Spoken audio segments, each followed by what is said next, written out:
c'est une dinguerie, c'est une dinguerie. Bismillah, salam alaikum wa rahmatullahi wa barakatuh.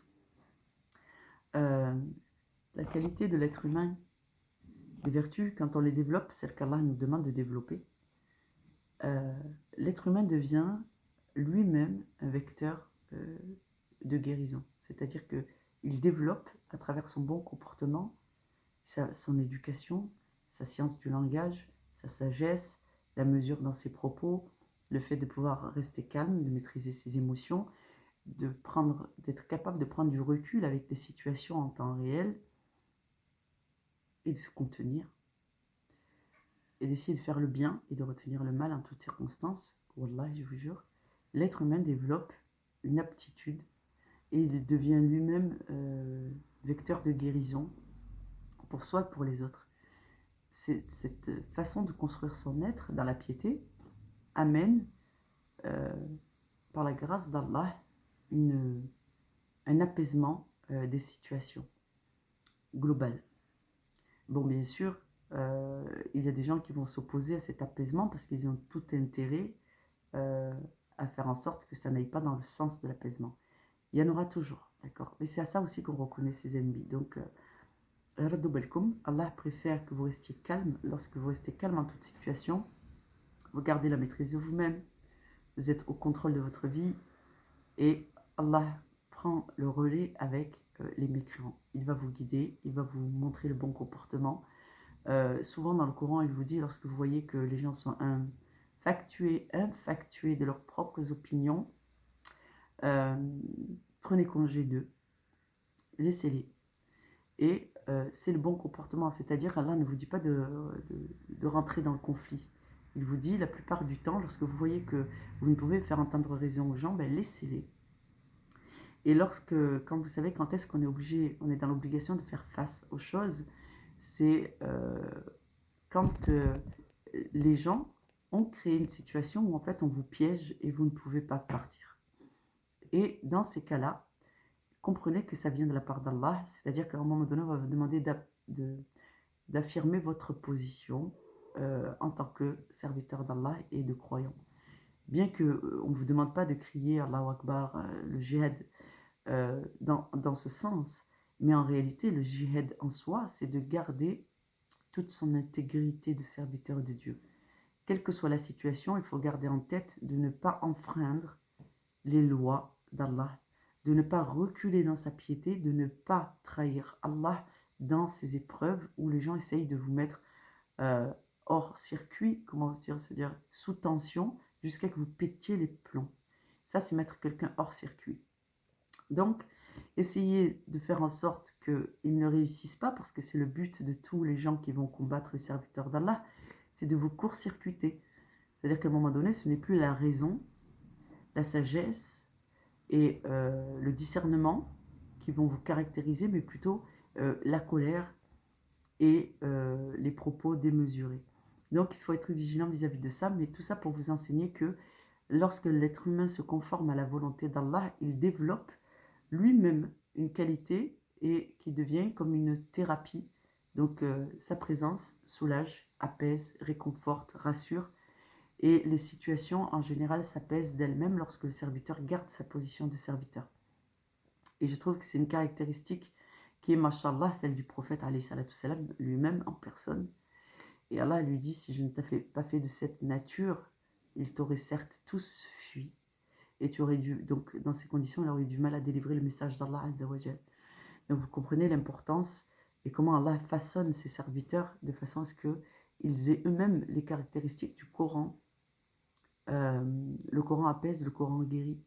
Les serviteurs d'Allah qui suivent la bonne religion d'Allah apaisent et guérissent le cœur des gens qui sont sur leur chemin.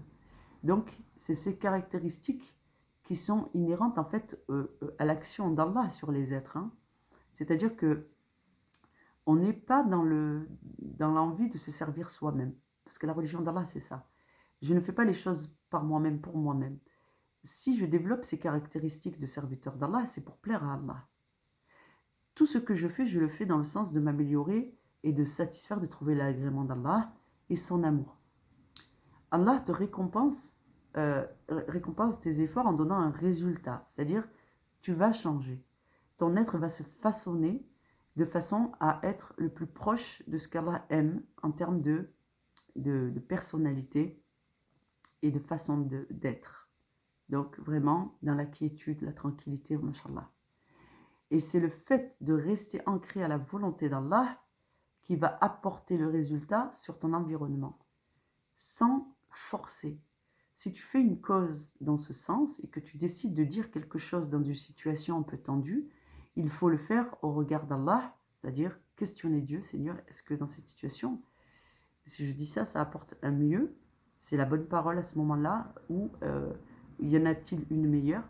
Et tu vas donc te poser toutes ces questions avant de répondre à des situations courantes. Donc, ça veut dire que tu es effectivement sous la surveillance d'Allah et que tu vis avec cette conscience que c'est Allah qui va t'indiquer le bon et le mauvais comportement. Tu cherches à la guider. Et à partir de là, Allah peut te désigner de dire telle ou telle parole ou de te révéler qu'en réalité, le silence sera plus efficace dans cette situation, ou le fait de rester à l'écoute plutôt que de prendre la parole et d'être pleinement acteur par le phrasé. Donc ça relève de la guidée. Et dans ces moments-là, donc, le serviteur ne décide pas de sa mission et ne décide pas de guérir ou d'aider ou de... Il peut en émettre l'intention, la soumettre à Allah et Allah va créer les situations qui vont lui permettre effectivement de saisir une occasion de satisfaire un des commandements d'Allah, de faire le bien là où c'est utile, de faire le rappel là où c'est utile, parce qu'Allah aura créé la situation dans laquelle il va permettre à son serviteur d'exercer sa religion et d'être donc le soldat qu'Allah aura choisi pour telle ou telle situation. Donc, comme je vous le disais, on ne choisit pas, quand on est jeune et qu'on a une notion du bien et du mal qui est celle qu'on a appris quand on est jeune, qui n'est pas ajustée, c'est-à-dire, comment te dire, c'est comme quand tu tournes le cadran de l'horloge avec le doigt, d'accord, tu connais la grande aiguille et tu connais la petite aiguille, et tu sais que ça c'est l'aiguille des heures, et tu connais que ça c'est l'aiguille des minutes, et quand on est jeune et qu'on apprend la notion du bien et du mal, c'est comme quand on apprend à lire l'heure. Tu vois, ça c'est l'horloge des... Ça c'est l'aiguille des heures, ça c'est l'aiguille des minutes. Et tes parents ils vont t'apprendre. Ça, quand tu mets la petite aiguille ici, ça fait 13 heures, et quand tu mets la grande aiguille ici, ça fait 10 minutes, parce que l'heure est divisée en 60 minutes. Et ainsi de suite. Donc, notre notion du bien et du mal mérite encore d'être améliorée. Ensuite, quand tu grandis, tu sais lire tout type d'heures. Tu sais lire l'heure numérique et tu sais lire l'heure, comment on appelle ça, j'ai oublié comment ça s'appelle, les pendules. Voilà, et tu sais lire différents types d'heures. Et donc, tu sais lire les heures de jour, les heures de nuit. Tu sais lire les horloges de 24 heures ou les horloges de 12 heures.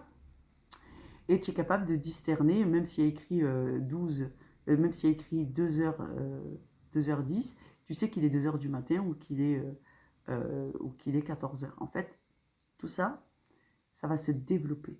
De la même façon, notre notion du bien et du mal, elle est encore de l'ordre de l'enfant ou de l'adolescent.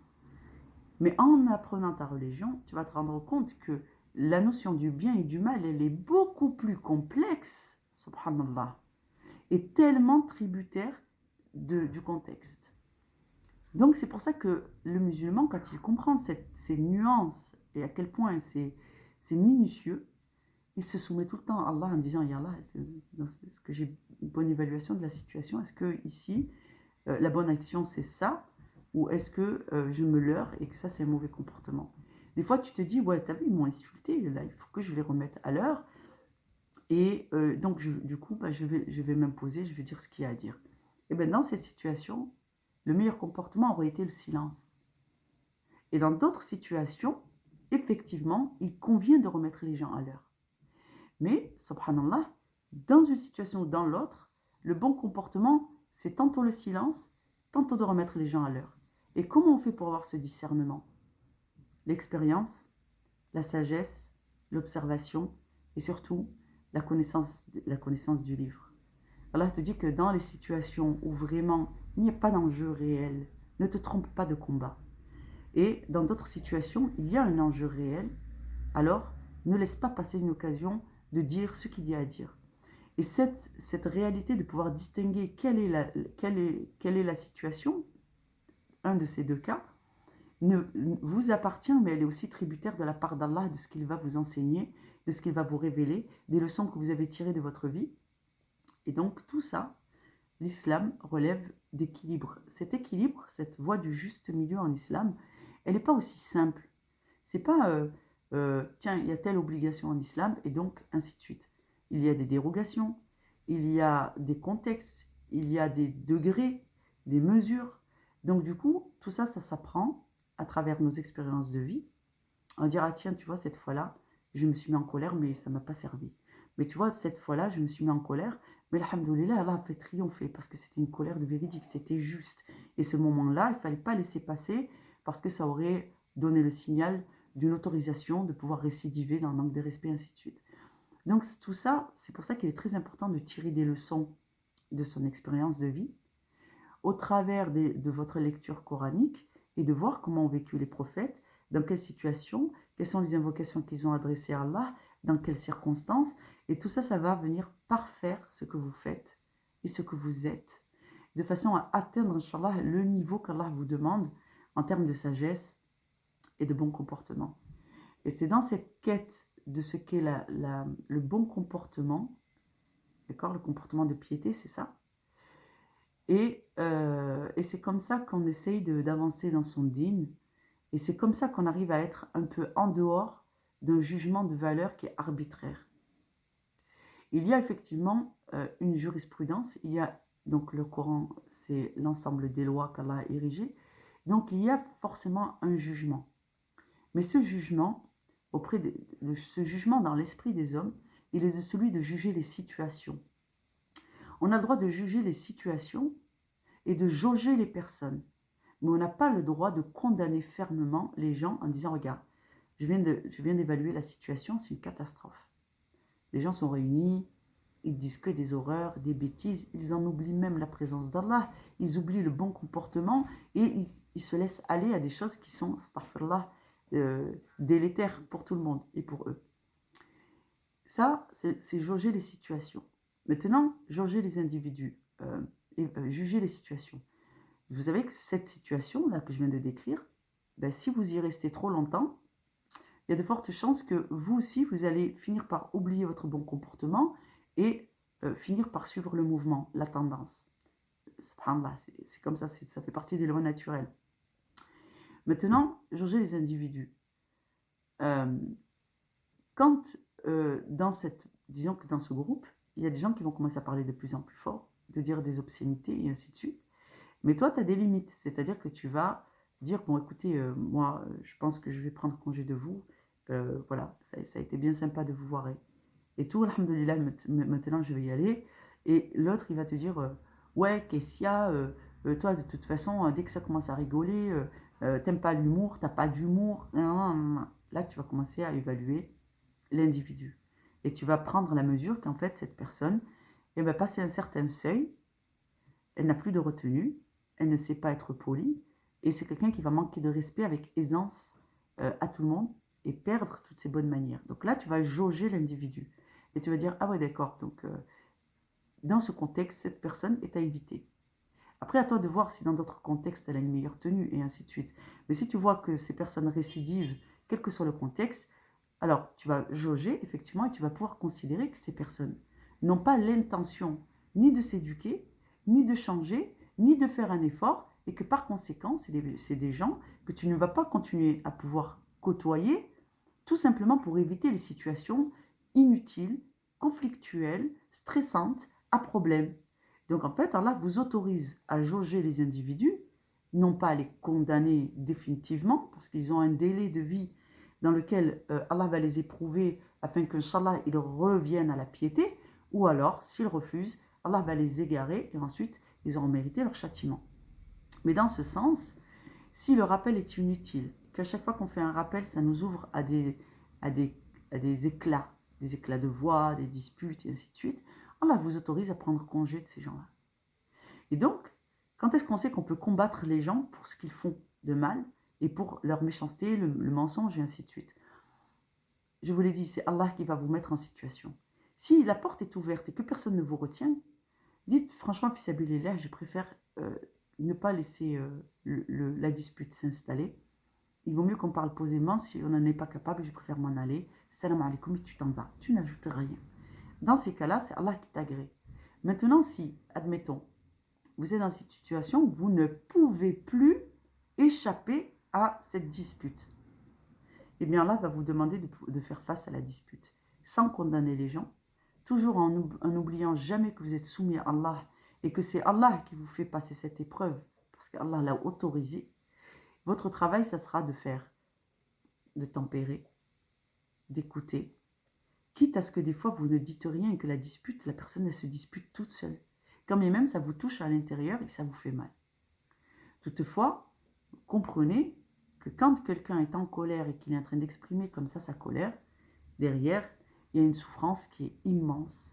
Essayez de rester concentré sur le fait que les gens expriment d'abord et avant tout leur souffrance et que même si c'est à vous qu'ils envoient et qu'ils vous tiennent responsable, en réalité, Allah dit dans le Coran que vous n'êtes pas concerné directement, à moins que vraiment vous ayez fait du tort aux gens, ça c'est une certitude.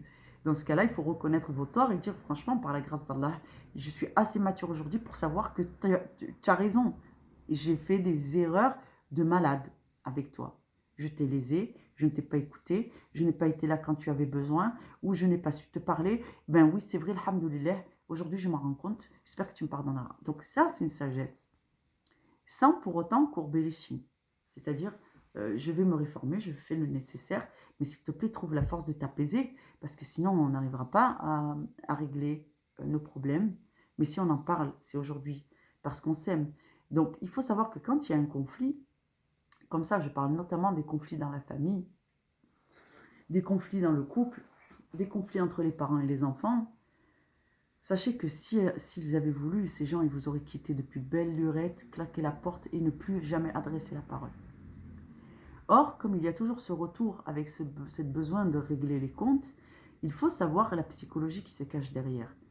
Quand vous pouvez constater ces choses-là, sachez que derrière, il y a un appel à la reconnaissance du préjudice subi. Il y a un appel à la reconnaissance de son individualité en tant que personne indépendante du groupe. J'existe en tant que, tu vois, l'alphabet. Et bien, si toutes les lettres de l'alphabet voulaient être reconnues pour leur existence propre. Oui, moi, je suis A. Arrêtez de toujours me confondre avec AB, parce que dans le B.A.B.A., on est tout le temps ensemble. J'en ai marre, je veux qu'on reconnaisse que je suis A. A, point, voilà, je ne suis pas associée à B toute ma vie. J'existe en tant que lettre A. Tu peux reconnaître ça? Voilà. Eh bien, je suis moins bombée que le B.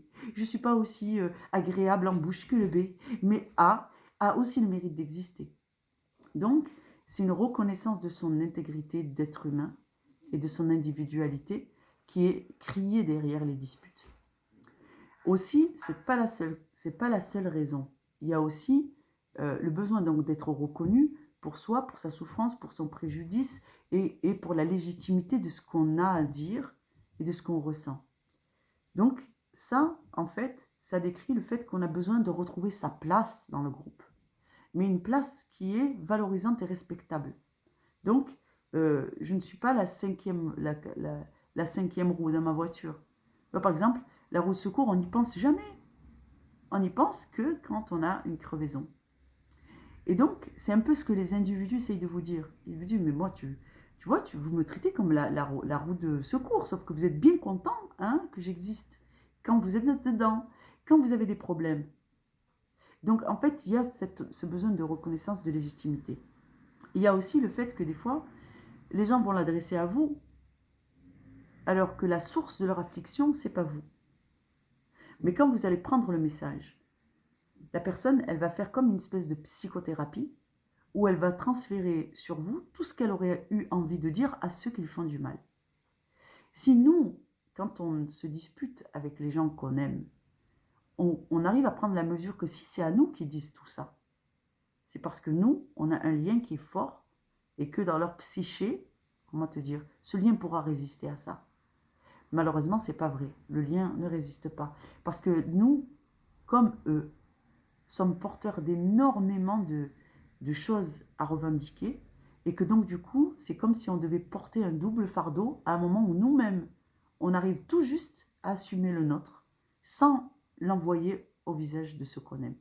Donc, dans notre construction de nous-mêmes, on est encore dans la phase de se confirmer dans le fait qu'on va pouvoir gérer ces choses-là par nous-mêmes, les mettre entre les mains d'Allah, et ainsi de suite, et essayer de ne pas faire porter notre fardeau aux autres. Mais les autres n'en sont pas là. Ils ont besoin qu'on porte avec eux leur fardeau, sauf que nous, subhanallah, on en a déjà bien suffisamment du nôtre. Et la violence qu'on peut prendre dans la figure, si on ne comprend pas les mécanismes derrière de besoin de secours, d'appel à l'aide, de psychothérapie, d'exprimer tout ce qui nous fait souffrir, d'être reconnu dans son intégrité en tant qu'individu et de ce lien qu'on pense fort. Et donc, alhamdoulilah, et ben, ça peut donner des drames extraordinaires. C'est pour ça que quand Allah nous demande de rester calme et de ne pas se mettre en colère, c'est tous ces liens, toute cette confiance qu'il y a entre les gens qu'Allah essaye de sauver. Allah essaye de sauver vos liens de parenté. Allah essaye de sauver vos liens de couple. Et il vous dit, le meilleur moyen de sauver tes liens, c'est de garder la maîtrise de toi. Alors, il faut dire aux gens, mais oui, bien sûr que je t'aime et j'ai peur pour toi. Mais le fait de s'énerver et d'en parler sur la colère, moi, ça ne va pas m'aider. Donc, je préfère rester calme. J'entends ce que tu dis, je reçois ce que tu dis, j'essaye de prendre la mesure de ce que tu exprimes, mais j'ai mon rythme. Je veux bien être là, écouter, mais voilà. Moi aussi, j'ai ma façon de réagir. Pour l'instant, c'est celle-là. J'essaye d'écouter tout en restant calme pour bien comprendre. Parce que si je m'énerve, j'arriverai plus. Mes oreilles vont se fermer. Donc, j'essaie de rester calme. Donc, il va falloir apprendre à développer des outils de communication ou de... Comment te dire? Parce que les gens peuvent s'énerver du fait que tu ne réponds pas. Ils ont l'impression que tu n'écoutes pas et que tu t'en fous. Non. Il faut venir soutenir le fait d'écouter en disant je t'écoute, je suis toujours attentif à ce que tu dis, ok, je vois, je ne savais pas, et vous ponctuez pour que vraiment rassurer dans le fait que vous êtes en train d'écouter. Et donc c'est tout un travail à apprendre, ce sont des choses qu'on fait spontanément avec nos enfants quand ça va bien, par exemple. On fait spontanément ça avec son mari quand il a un peu des soucis et que ça va bien. Mais quand ça va vraiment trop mal, on n'arrive plus à faire ça. Donc c'est à ça qu'il faut venir se rattacher, essayer de se rappeler que c'est dans la maîtrise de soi, dans la maîtrise de ses émotions, qu'on arrive à dénouer les conflits. D'accord? On empêche des nœuds supplémentaires de venir s'ajouter par la grâce d'Allah. Et si vraiment c'est trop fort, si vraiment la tension monte trop, vous êtes autorisé à quitter la discussion en disant pour l'instant je suis à saturation, je ne peux pas supporter davantage, je vais faire un tour. Salam alaikum. Et tu t'en vas. Donc voilà, donc tout ça pour vous dire que quand vous allez progresser en islam, vous allez vous rendre compte que l'équilibre est un point variable.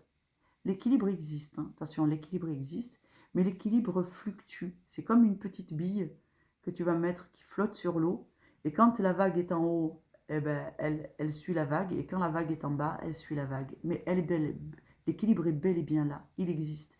Et c'est à vous à chaque fois de vous ajuster et de rester, de garder l'équilibre en fait, et de ne pas tomber dans les extrêmes. Qu'Allah vous facilite. À très bientôt, Inch'Allah.